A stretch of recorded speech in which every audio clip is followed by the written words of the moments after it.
నమస్తే D news కు స్వాగతం నేను మీ శరత్ వేసవి కాలంలో జిల్లాలోని పట్టణ గ్రామీణ ప్రాంత ప్రజలు తాగునీటికి ఇబ్బంది పడకుండా అవసరమైన ముందస్తు చర్యలు పటిష్టంగా చేపట్టాలని ఒంగోలు ఎంపీ మాగుంట శ్రీనివాసులు రెడ్డి అధికారులను ఆదేశించారు. కలెక్టరేట్లోని మీకోసం భవనంలో ఎంపీ మాగుంట శ్రీనివాసులు రెడ్డి అధ్యక్షతన జిల్లా అభివృద్ధి సమన్వయ పర్యవేక్షణ కమిటీ సమావేశం జరిగింది.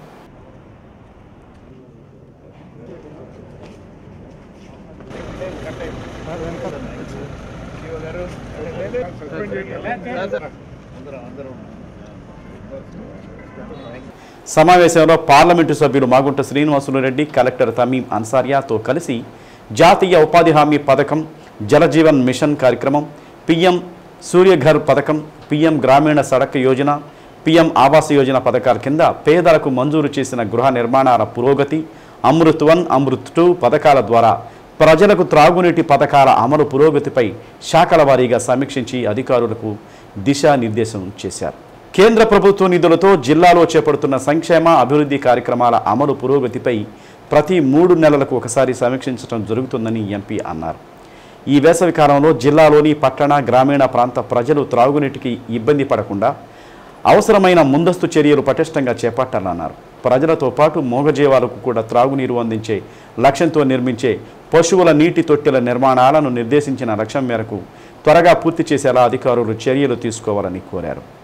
ఈరోజు దిశ కమిటీ మీటింగ్లో ఇది సెంట్రల్ గవర్నమెంట్ ఏర్పరిచిన కమిటీ మీటింగ్. ఇది లోకల్గా స్థానికంగా ఉన్న ఎంపీఏ చైర్మన్గా ఉండి ఈ మీటింగ్ని కండక్ట్ చేసేదాని కొరకు ఆదేశాలు రావటం rural development ministry central government నుంచి జరగటం అయింది.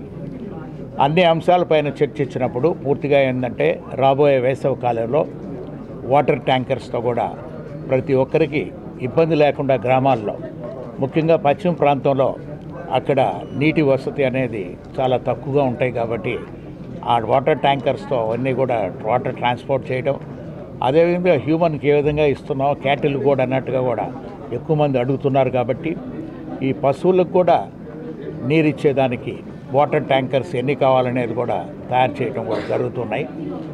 ఇక డ్వామా విషయం అంటే ఉపాధి హామీ పథకంలో ఎక్కువగా పని చేస్తేనే మనకు మామూలుగా వేజ్ కాంపోనెంట్ అనేది మనకు దాదాపు 200 రూపాయలతోనే సరిపోయింది గడిచిన సంవత్సరం.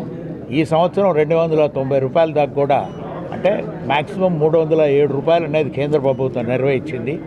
ఈ 290 రూపాయలు అనేది కూడా తీసుకొచ్చేదానికి గట్టిగా కృషి చేస్తామనేది పీడీ గారు కూడా చెప్పడం కూడా గౌరవ కలెక్టర్ గారు సమక్షంలో చాలా సంతోషమైన విషయం. అది ఉపాధి హామీ పథకం కింద ఇంకా ఎక్కువ మంది పనిచేస్తే ఈ ప్రాంతంలో కూడా మనం ఈ మెటీరియల్ కాంపోనెంట్ అనేది కూడా వచ్చి మనం అన్నీ కూడా మారుమూల ప్రాంతాల్లో ఉన్న రోడ్ల నిర్మాణం అయినా కూడా, అంటే చాలా కష్టాలు పడుతుంటారు ఉన్నప్పుడు కూడా ఈ బురద ప్రాంతంలో అన్నిటికీ వాటన్నిటికీ రోడ్ల నిర్మాణం ఎస్సీ ఎస్టీ లొకాలిటీలు కూడా చేసుకునేదానికి కూడా ఎంతో వీలవుతుంది. అదేవిధంగా పబ్లిక్ హెల్త్ అనేదాన్ని ముఖ్యంగా కూడా దాన్ని అక్కడక్కడ ఉన్న ఇబ్బందులు అనేది కూడా ఈరోజు అమృత్ 2 కింద స్కీమ్ కింద చర్చించడం కూడా జరిగింది.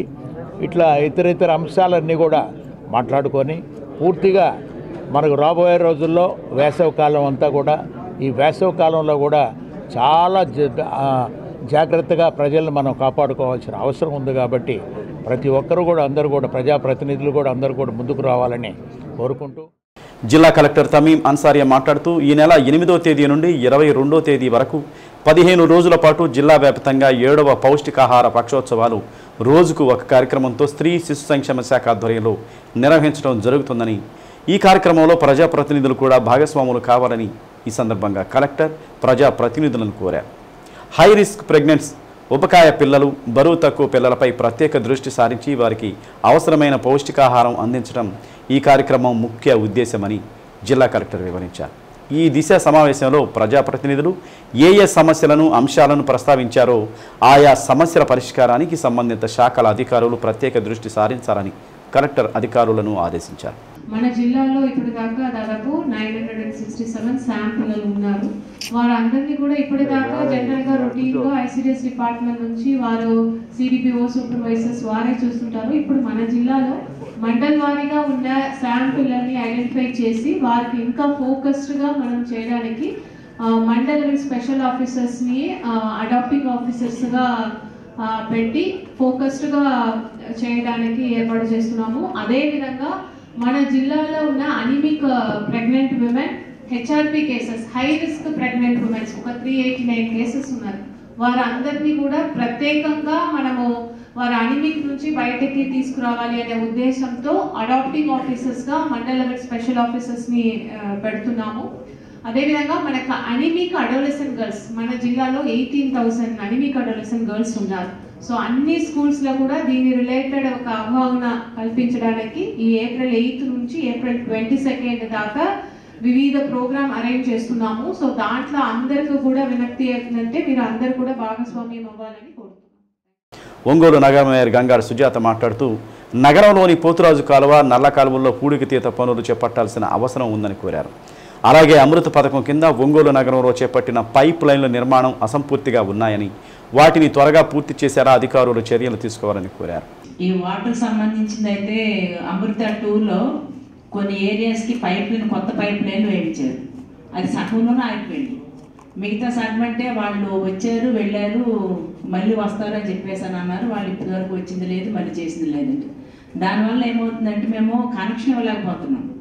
అంటే ఇంటర్నల్ కనెక్షన్స్ ఉంటాయి చూడండి. మెయిన్ లైన్ 1 వరకు వేశారు, కొన్ని మెయిన్ లైన్ వదిలేశారు, మధ్య మధ్యలో వదిలేశారు. దానివల్ల మాకు ఇంటర్నల్ కనెక్షన్ ఇవ్వడానికి ఇబ్బందిగా ఉంటుందండి. మరి అది ఎందుకు ఆగిపోయింది, మళ్ళీ వస్తారా వాళ్ళు, మళ్ళీ చేస్తారా అనేది ఒకటి. ఇకపోతే మాకు ఎస్టీపీ ఉంది చూడండి, అది మనం ఒకటి కుత్తుకుంటూరు వాళ్ళ దగ్గర ఒకటి పెట్టాము, ఇంకోటి ఇక్కడ శాంక్షన్ అయింది అని చెప్పారు. అది ఎప్పుడు స్టార్ట్ చేస్తారు? ఎందుకంటే వేస్ట్ వాటర్ అనేది మనకి పోతురాజు కాలం నుంచి వస్తుంది. ఆ పోతురాజు కాలం కూడా పూర్తి కాలేదు. పూర్తి కాలంలో అక్కడ ఏమవుతుందంటే సిల్ట్ ఎక్కువ పెరిగిపోయింది, పిచ్చి మొక్కలు పెరిగిపోయినాయి. దానివల్ల వర్షాలు వస్తే ఎప్పుడు కలెక్టర్ గారు, మేము కమిషనర్ గారు ఎప్పుడు మేము అక్కడే ఉండాల్సి వస్తుంది. ఇరిగేషన్ వాళ్ళు ఏది అడిగినా సరే మా దగ్గర పండలేదు అని అంటారు, అదొక సమస్య. ఇకపోతే నల్ల కాలువ ఉంటుంది. నల్ల కాలువ కూడా 18వ డివిజన్ నుంచే పోతుంది. అక్కడ బాగా ఈ గుర్రపు డెక్క అంతా పెరిగిపోయి వాటర్ అంతా కూడా అక్కడ ఆర్టీఓ ఆఫీస్ దగ్గర ఉండే కాలనీ, చిన్న కాలనీ ఏదో కాలనీ నిండా వాటర్ వెళ్ళిపోతుంది. ప్రతి వర్షం వచ్చినప్పుడు అంతా మేము అక్కడికి వెళ్ళి మా జేసీబీ పెట్టుకొని చేస్తున్నాం. అది ఇరిగేషన్ వాళ్ళు చేయరు, అంటే పబ్లిక్ హెల్త్ ద్వారాగా చేయాల్సిన పనులు. అది కూడా మాకేం చేయడం లేదండి. చాలా మీటింగ్స్లో నేను అడుగుతూనే ఉన్నాను, ప్రతి దిశ మీటింగ్లో, కానీ అది మాత్రం ఏదో వాళ్ళు కూడా పూర్తి చేయడం లేదండి. డీసిల్టేషన్ విషయంలో ఇప్పుడు మొన్ననే మా కమిషనర్ గారు 2 రోజులు అక్కడ ఉండి అక్కడంతా పెట్టిన జేసీబీ పెట్టి తీపిస్తూ ఉన్నారండి. అది మాకు అసలు క్లీనింగ్ క్లియర్ అయినా చేయాలి, లేదంటే మళ్ళీ కొత్తగా మా ఎమ్మెల్యే గారు చెప్పారు, మళ్ళీ ఆ అది పోతురాజు కాలువకి మళ్ళీ కొత్తగా టెండర్లు పిలవాలి, ఇంకో 90 కోట్లకి అందుకు పిలవాలి అని చెప్పేసి. అంటే పాత టెండర్ల వాళ్ళు సగం లాగే చెల్లిపోయారు. కనిగిరి శాసనసభ్యులు డాక్టర్ ముక్కు ఉగ్ర నరసింహారెడ్డి మాట్లాడుతూ పశ్చిమ ప్రకాశం ప్రాంతంలో ఉపాధి హామీ పథకం కింద కొత్త వాటర్ షెడ్స్ నిర్మాణాలకు ప్రతిపాదనలు పంపామని కోరారు. గత ప్రభుత్వ కాలంలో నిర్మించిన అమూల్ సెంటర్స్ను వినియోగంలోకి తేవాల్సిన అవసరం ఉందని, అలాగే అసంపూర్తిగా ఉన్న సచివాలయాలు, ఆర్బీకే నిర్మాణాలను త్వరగా పూర్తి చేసేలా చర్యలు చేపట్టాలని కోరారు. తర్వాత ఎన్ఆర్జీఎస్ లేబర్ కొన్ని పంచాయతీల్లో 100 మంది రండి, 40 మంది రండి అట్లా అని చెప్పేసి మన ఫీల్డ్ అసిస్టెంట్స్ ఇన్సిస్ట్ చేస్తున్నారని చెప్పేసి రెస్ట్రిక్షన్ పెడుతున్నారు. నిన్న కంబాలిన్న గ్రామంలో ఒక కంప్లైంట్ వచ్చింది సార్. మీరు ఇంతమంది రావాలి, కంబాలిన్న బాంబూరు మండలం వచ్చింది, ఎంతమంది అయినా రావచ్చు, ఎంతమంది రిస్ట్రిక్షన్ పెట్టారు సార్. నిన్న చేస్తారు. అదేవిధంగా సార్ గతంలో ఫ్రాడ్ చేసిన స్టాఫ్ అట్లానే అక్కడే ఉంచున్నారు. మళ్ళా తిరిగి వారు అదే పద్ధతికి వెళ్లకుండా మరి వాళ్ళ మీద గతంలో చేయకుండానే బిల్లులు రాజేయటం అవి జరిగిన ఇష్యూస్ ఉన్నాయి కాబట్టి ఒకసారి మళ్ళా, ఎందుకంటే మన ట్రాన్స్ఫర్స్లో కొన్ని రూల్స్ ప్రకారం వాళ్ళు చేంజ్ చేయలేకపోయాం మనం. మరి అటువంటిది చేయకపోతే వాళ్ళు మళ్ళీ అక్కడ ఎక్కువ ఫ్రాడ్ చేసే పరిస్థితి ఉంటుంది కాబట్టి అది ఒకసారి చూడాలి.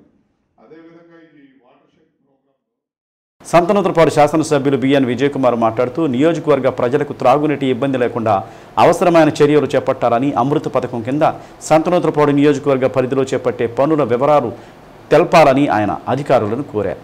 ఈ సమావేశానికి హాజరైన పలువురు ఎంపీపీలు, జడ్పీటీసీలు ఆయా మండలాలకు సంబంధించి పలు సమస్యలను సమావేశంలో ప్రస్తావించారు. బంగారు బాల్యం కార్యక్రమానికి గాను జాతీయ స్థాయిలో జిల్లాకు స్కోచ్ అవార్డు రావడం పట్ల ఎంపీ మాగుంట శ్రీనివాసులు రెడ్డి, శాసనసభ్యులు ముక్కు ఉగ్ర నరసింహారెడ్డి, జిల్లా కలెక్టర్ తమీం అన్సారియాకు పూల మొక్కలు బహుకరించి ప్రత్యేకంగా అభినందించారు. సమావేశంలో జేసీ గోపాలకృష్ణ, జిల్లా రెవెన్యూ అధికారి Chinavobbulasu, Zilla Parishad CEO Chiranjeevi, CPO Venkateswararao, DWAMA PD Joseph Kumar, RWS SE Balashankarrao, housing PD Perugu Srinivas Prasad, public health EE Srinivas Sanjay, వివిధ శాఖల జిల్లా అధికారులు తదితరులు పాల్గొన్నారు.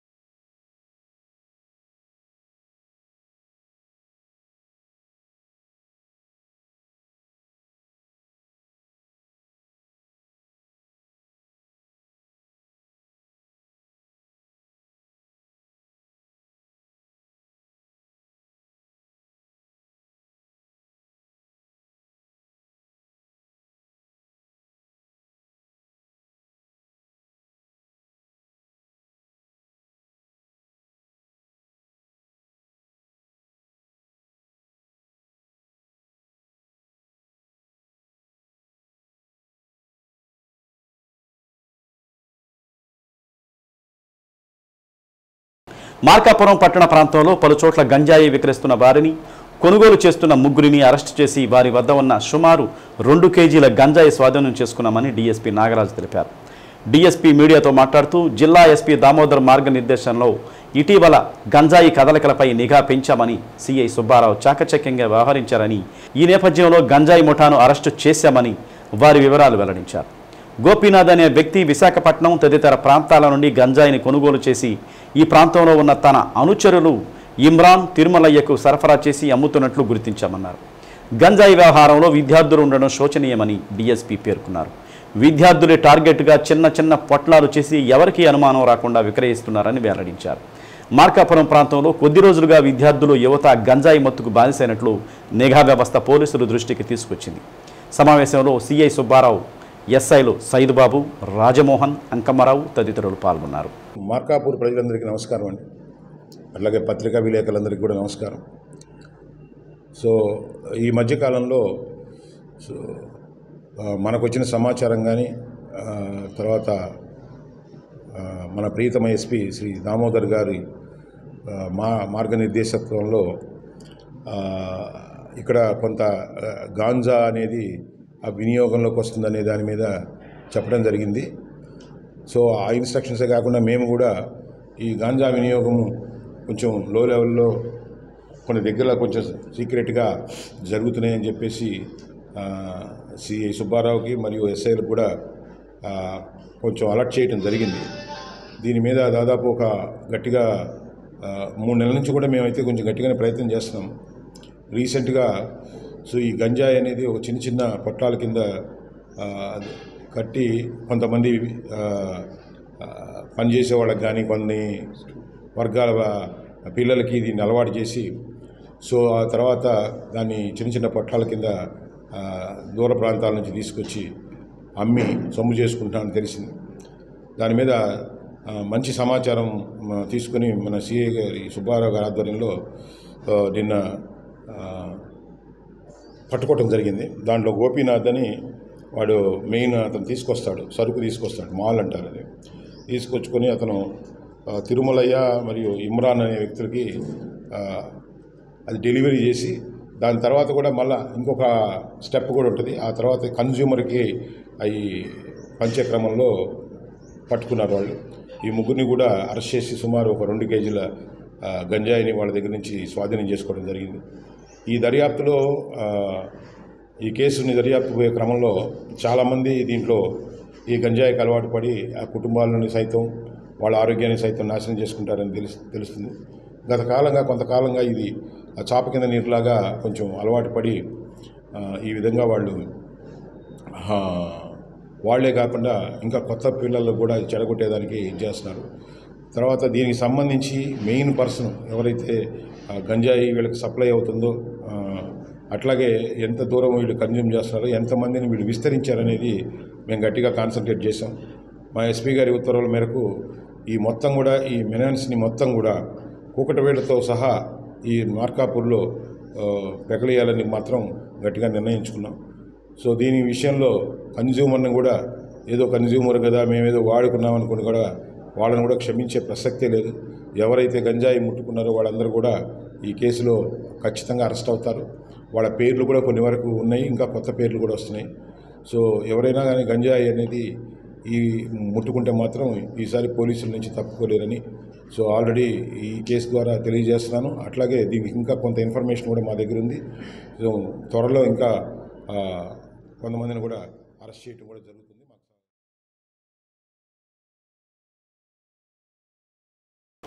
బహుజన టీచర్స్ అసోసియేషన్ రాష్ట్ర శాఖ ఇచ్చిన పిలుపులో భాగంగా 10వ తరగతి మూల్యాంకన కేంద్రం Ongole DRR municipal high school దగ్గర ఉపాధ్యాయులు నిరసన కార్యక్రమం చేపట్టారు.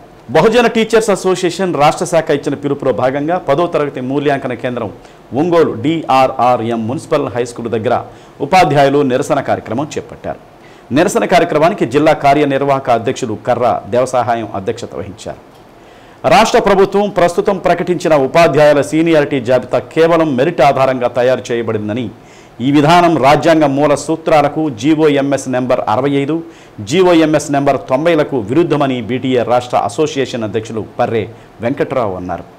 ఉన్న జీవోలను తొంగలో తొక్కి పాఠశాల విద్యాశాఖ కమిషనర్ వెబెక్స్ మీటింగ్లో చెప్పారని, తయారు చేసిన జాబితాను రద్దు చేసి ఉపాధ్యాయుల ఆందోళనకు గురి చేస్తున్నారని అన్నారు.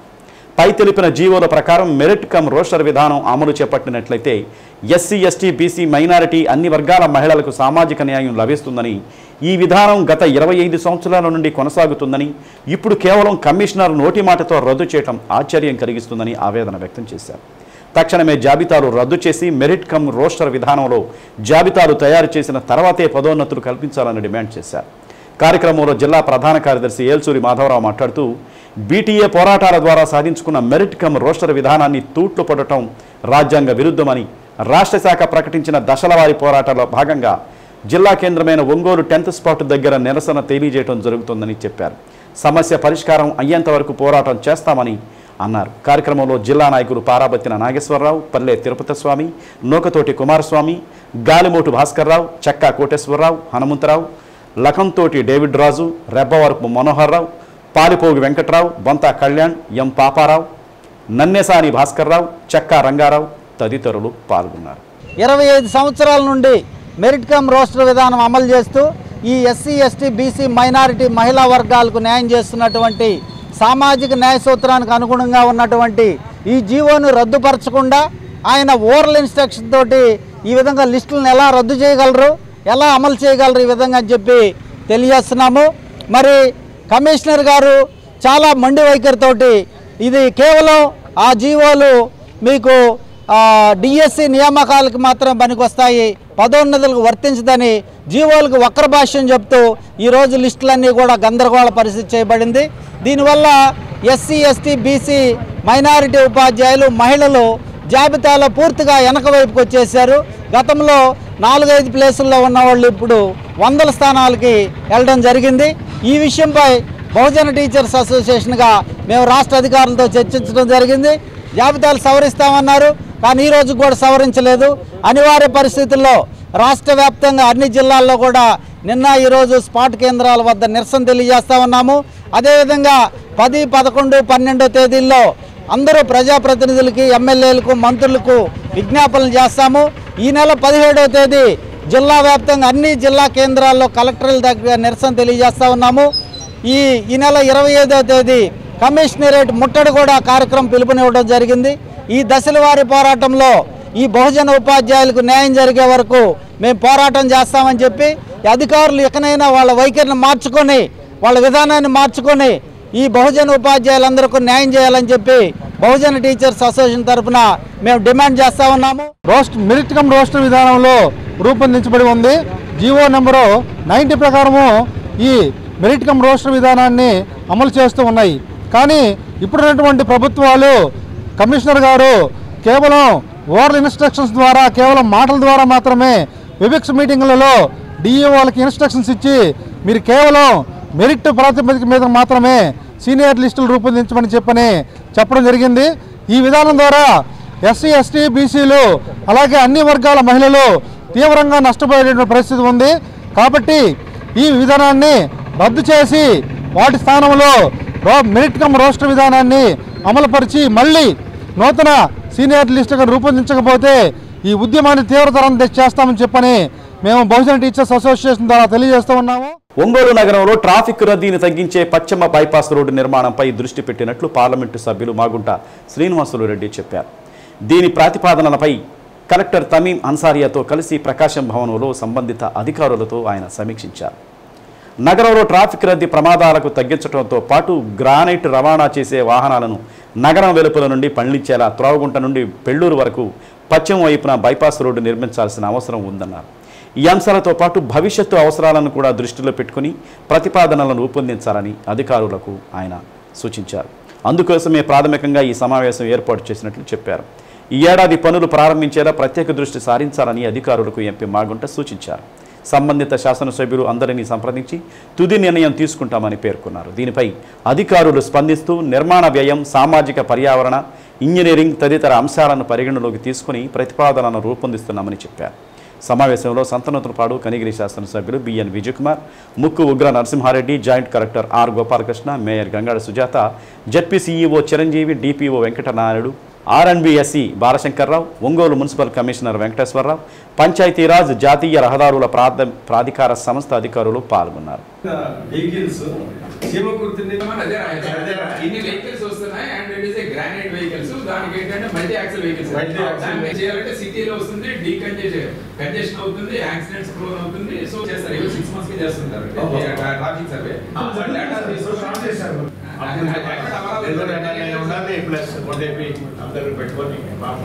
ముగ్గురు ఎమ్మెల్యేలే దీని ఏరియా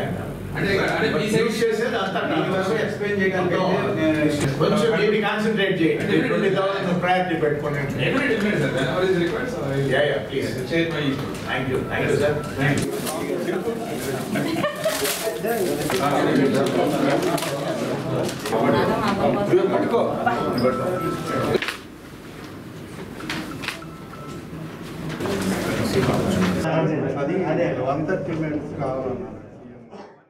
సింగపూర్ దేశంలోని పాఠశాలలో జరిగిన అగ్ని ప్రమాదంలో గాయపడి చికిత్స పొందుతున్న రాష్ట్ర ఉప ముఖ్యమంత్రి పవన్ కళ్యాణ్ కుమారుడు 7 ఏళ్ల మార్క్ శంకర్ త్వరగా కోలుకోవాలని కోరుతూ ఒంగోలు పట్టణంలో జనసేన పార్టీ ఆధ్వర్యంలో దేవాలయంలో ప్రత్యేక పూజలు నిర్వహించారు.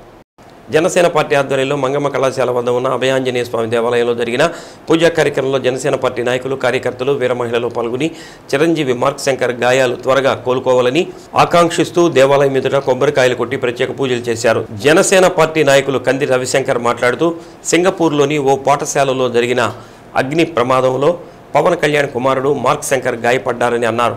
మన్యం జిల్లాలో పర్యటనలో ఉన్న డిప్యూటీ సీఎం పవన్ కళ్యాణ్ విషయం తెలుసుకున్నప్పటికీ తన కార్యక్రమాలు పూర్తయిన తర్వాతే సింగపూర్ వెళ్లడం జరిగిందని తెలిపారు. తన కుటుంబం కన్నా ప్రజాసేవకే పవన్ కళ్యాణ్ తొలి ప్రాధాన్యత ఇస్తున్నారని పేర్కొన్నారు. దేవుని ఆశీర్వాదంతో చిరంజీవి త్వరగా కోలుకోవాలని, మంచి ఆరోగ్యంతో ముందుకు నడవాలని పలువురు జనసేన కూటమి నాయకులు కోరారు. కార్యక్రమంలో జనసేన పార్టీ జిల్లా కార్యదర్శి చనపతి రాంబాబు, కార్యదర్శి కళ్యాణ్ ముత్యాల, పిల్లి రాజేష్, వీర మహిళలు బొందెల శ్రీదేవి, పల్ల ప్రమీల, టీడీపీ మహిళలు దుర్గా మల్లేశ్వరి, కొక్కెలగడ్డ లక్ష్మితో పాటు పలువురు కూటమి నాయకులు, కార్యకర్తలు పాల్గొన్నారు.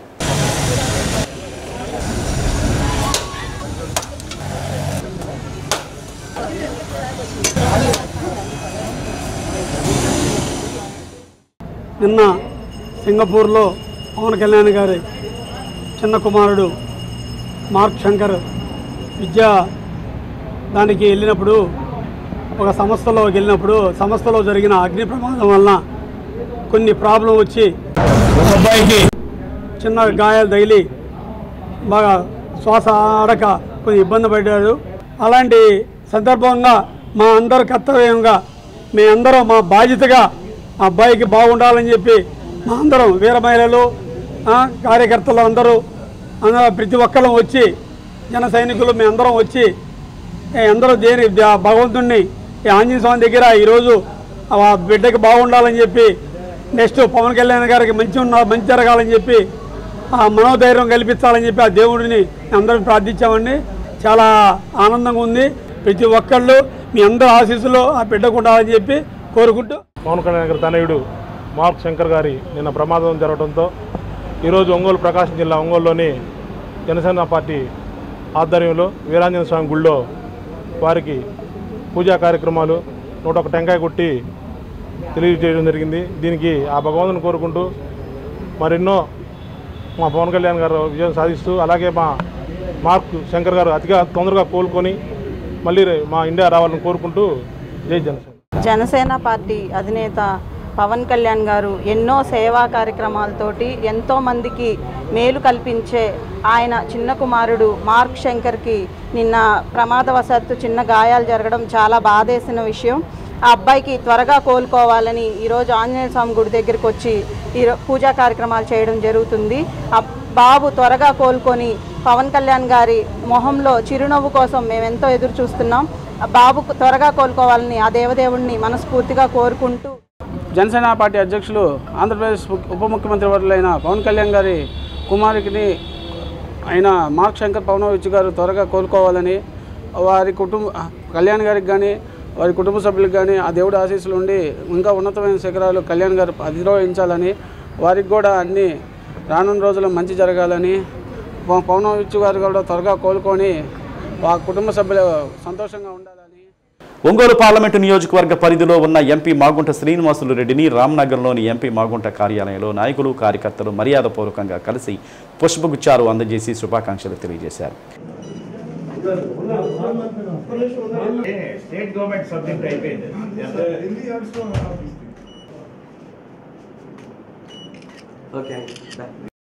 నాయకులు కార్యకర్తల నుండి వినతి పత్రాలు స్వీకరించి సంబంధిత అధికారులతో మాట్లాడి సమస్యలు పరిష్కరించాలన్నారు. ఈ సందర్భంగా చేమకుర్తికి చెందిన జనసేన నాయకులు జిల్లా జనసేన నాయకుడు గొర్రెపాటి శ్రీనివాసరావు ఆధ్వర్యంలో కలిసి రామతీర్థం తిరణాల కార్యక్రమంలో పాల్గొనాలని ఆహ్వానించారు. గోల్డ్ సిల్వర్ మర్చెంట్స్ అసోసియేషన్ నాయకులు కొల్లిపల్లి సురేష్ ఆధ్వర్యంలో పలువురు మాగుంటను కలిసి అభినందనలు తెలిపారు.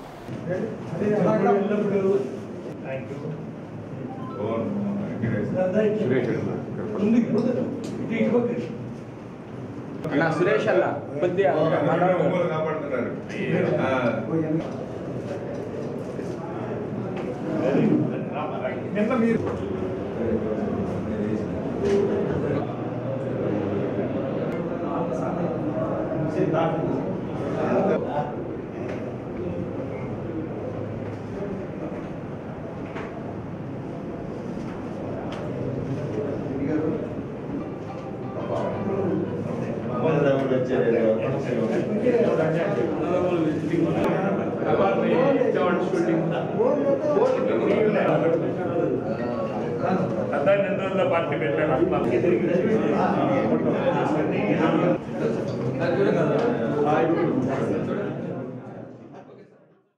నాగులపులపాడు మండలం చదలవాడ గ్రామంలో వేంచేసి ఉన్న శ్రీ రఘునాయక స్వామికి 240వ వార్షిక కళ్యాణ మహోత్సవాలు ఘనంగా ప్రారంభమయ్యాయి. గరుడ పటం ధ్వజారోహణ మహోత్సవాలను ప్రారంభించారు. ప్రతిరోజు స్వామివారికి వాహన సేవ సాంస్కృతిక కార్యక్రమాలు నిర్వహిస్తున్నట్లు ధర్మకర్తల మండలి మెంబరు చదలవాడ వెంకట కృష్ణయ్య చెప్పారు. ఉత్సవాల్లో ప్రధానంగా 11వ తేదీ హనుమంత వాహన సేవ, 12వ తేదీ గరుడోత్సవం, 13వ తేదీ సూర్య చంద్ర ప్రభోత్సవం నిర్వహిస్తున్నట్టు తెలిపారు. 14వ తేదీ సీతారాముల కళ్యాణోత్సవం, అక్షతారోపణ, తరంబరాల కార్యక్రమం నిర్వహిస్తున్నామని అన్నారు. ఉదయం 9 గంటలకు స్వామివారి కళ్యాణాన్ని ప్రారంభిస్తామని, వేలాదిగా వచ్చే భక్త జనానికి అన్నదాన కార్యక్రమాలు ఏర్పాటు చేస్తున్నట్టు తెలిపారు. అదే రోజు సాయంత్రం రథోత్సవం నిర్వహిస్తున్నామని అన్నారు. క్రీస్తు శకం 461వ సంవత్సరంలోనే ఈ దేవాలయాన్ని నిర్మించినట్లు శాసనాల ద్వారా తెలుస్తుంది. 2014వ సంవత్సరంలో ఆలయ పునర్నిర్మాణ ప్రతిష్ఠ చేశామని అన్నారు. ప్రస్తుతం 5 అంతస్తులతో రాజగోపుర నిర్మాణం జరుపుతున్నట్టు తెలిపారు. రాముల వారు సీతమ్మ వారి కోసం అన్వేషిస్తూ తన సైన్యంతో ఇక్కడికి వచ్చారని, 4 దిక్కులకు సీతమ్మ వారిని వెతికేందుకు వానర సైన్యాన్ని పంపించినందువల్ల దీనికి చతుర్వాటిక అన్న పేరు ఉందని, కాలక్రమేణా చదలవాడగా మార్పు చెందిందని తెలిపారు. స్వామివారికి అక్షతారోపణ జరిగే కార్యక్రమంలో గరుడ పక్షుల ఆకాశంలో 3 ప్రదక్షిణలు చేయడం కలియుగంలో స్వామివారి మహిమకు ప్రత్యక్ష నిదర్శనమని అన్నారు. తిరునాళ్ల వాతావరణంలో జరిగే కళ్యాణ మహోత్సవంలో భక్తులు పాల్గొనాలని కోరారు. ఆలయ ఈవో బి అనిల్ కుమార్ పర్యవేక్షణలో కార్యక్రమాలను నిర్వహిస్తున్నామని అన్నారు. ఈ కార్యక్రమంలో బొమ్మరాజు భాస్కర్ శర్మ, వి శ్రీనివాసరావు పాల్గొన్నారు.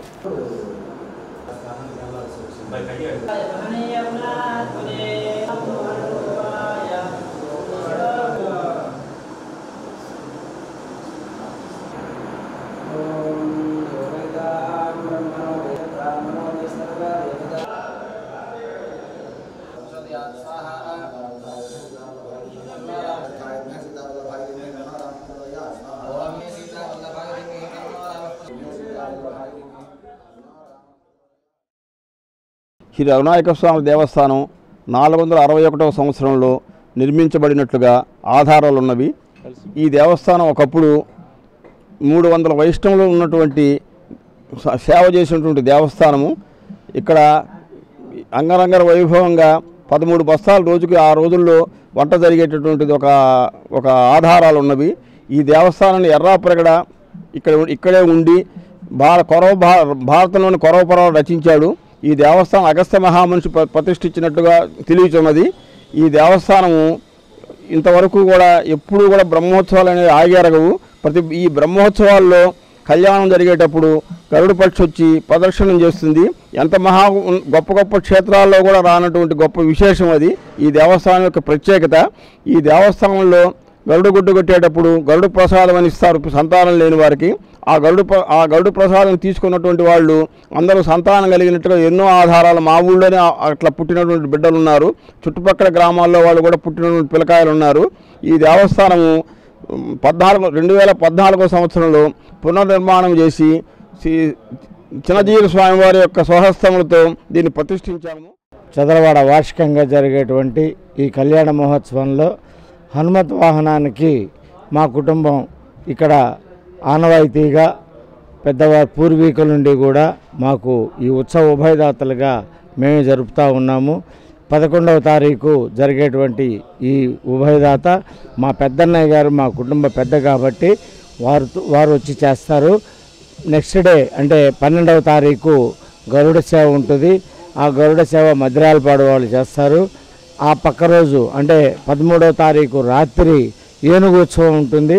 ఆ రోజు బొమ్మరాజు వారి తరంగ కాలక్షేపం ఉంటుంది, భజన కార్యక్రమాలు ఉంటాయి. ఆ రోజు ఇక్కడ మందుగుండు సామాగ్రి కాల్చడం అనేది ప్రత్యేకత. సుమారు 50-60 కిలోమీటర్ల నుండి ఇక్కడికి భక్తులు వస్తారు ఆ రోజు రాత్రి. కాబట్టి 14వ తారీఖు ఉదయం కళ్యాణానికి, అదే రోజు సాయంత్రం 5 గంటలకు జరిగేటువంటి రథోత్సవానికి భక్తులందరూ రావాల్సిందిగా కోరుతున్నాం. పెంచిన వంట గ్యాస్ ధరలను వెంటనే తగ్గించాలని ఐద్వా జిల్లా కార్యదర్శి కంకణాల రమాదేవి డిమాండ్ చేశారు. ప్రజా సంఘాల కార్యాలయంలో జరిగిన 5వ సమావేశంలో రమాదేవి మాట్లాడుతూ ధరల భారాలను తగ్గిస్తామని చెప్పి అధికారంలోకి వచ్చిన పాలకులు మోసం చేస్తున్నారని విమర్శించారు.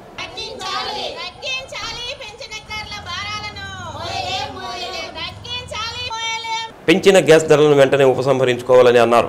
నిత్యం పెరుగుతున్న ధరలతో సామాన్యులు తీవ్ర ఇబ్బందులు పడుతున్నా పట్టించుకోవడం లేదని ఆరోపించారు. మరోవైపు నిత్యావసర ధరలు, ఇంకొక వైపు విద్యుత్ ఛార్జీల పెంపు వంటి కారణాలతో ప్రజానికం ఇబ్బందులు పడుతున్నారని, ఎప్పటికైనా ప్రభుత్వాలు స్పందించి వెంటనే పెంచిన ధరలు తగ్గించాలని డిమాండ్ చేశారు. కార్యక్రమంలో Adilakshmi, N Malathi, SK Nagurbi, K Rajeswari, K Lakshmi Prasanna, B Rajyalakshmi, B Padma తదితరులు పాల్గొన్నారు.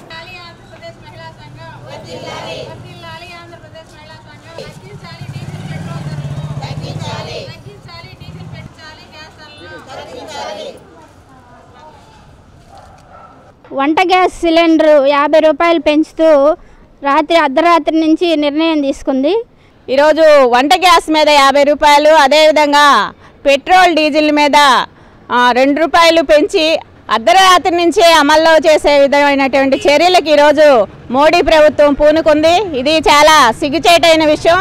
అధికారంలోకి వచ్చేటప్పటికి ధరలు తగ్గిస్తానని చెప్పేసి వచ్చినటువంటి మోడీ ప్రభుత్వం ఈరోజు చూస్తూ ఉంటే సంపన్నులకు వరాలు ఇస్తూ ఈరోజు పేద మధ్య తరగతి మీద భారాలు వేసేదానికి ఈరోజు పూనుకుంటా ఉంది.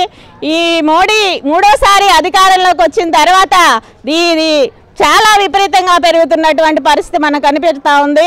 మోడీ అధికారంలోకి వచ్చే నాటికి 400 రూపాయలు ఉన్నటువంటి ఏదైతే గ్యాస్ బండ్ ధర ఈరోజు అమాంతంగా 900కి వెళ్ళినటువంటి ఘనత ఈరోజు ఈ ప్రభుత్వానికే దక్కింది. ఈ ధర తగ్గించాలని రాష్ట్ర వ్యాప్తంగా మహిళా సంఘం అనేక ప్రాంతాల్లో ధరలు తగ్గించాలని, గ్యాస్ ధరలు తగ్గించాలని నిరసన కార్యక్రమం చేపట్టడం జరిగింది. ఇక్కడ అట్లనే పెట్రోలు, డీజిల్ కూడా పెంచడం జరిగింది. ఈ 3 వస్తువులు పెంచడం వల్ల అనేక వస్తువుల మీద భారం పడిద్ది. అంటే ఇప్పుడు గ్యాసు, అనేక వంటకాల మీద కానీ వీటి మీద వస్తువుల ధరలు పెరిగిన దానివల్ల సామాన్య ప్రజలు ఈరోజు వాడుకునే పరిస్థితి లేదు. అనేక ధరలు కూడా పెరిగిపోతూ ఉన్నాయి.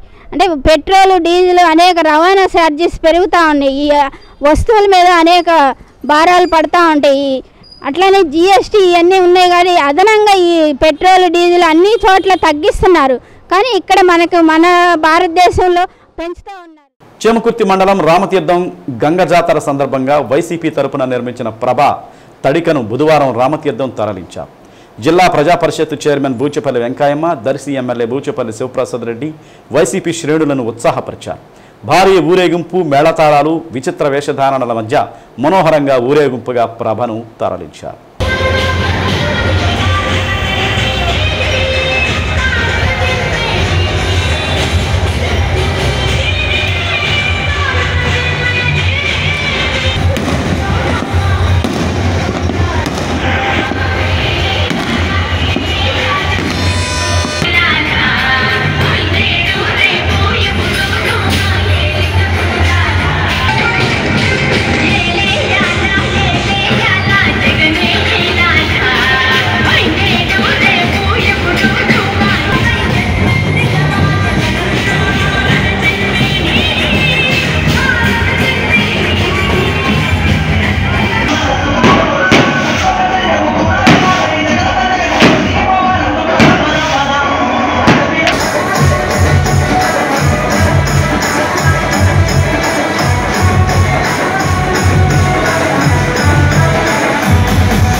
మద్దిపాడు మండలం రాచవారిపాలెం గ్రామంలో ఐసీడీఎస్ ప్రాజెక్టు ఆధ్వర్యంలో పౌష్టికాహార పక్షోక్ష కార్యక్రమం నిర్వహించారు.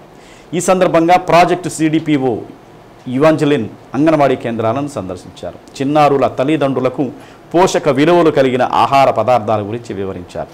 కార్యక్రమంలో సూపర్వైజర్లు విజయలక్ష్మి, పద్మావతి, ఎంఈఓ ఆంజనేయులు, సర్పంచి నాగమల్లేశ్వరరావు, అంగన్వాడీ సిబ్బంది పాల్గొన్నారు. డి న్యూస్లో నేటి మాట.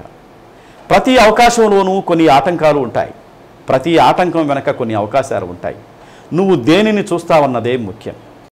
డి న్యూస్ ఇంతటితో సమాప్తం. తిరిగి మరో బులెటిన్లో కలుసుకుందాం. అంతవరకు కీప్ వాచింగ్ డి న్యూస్.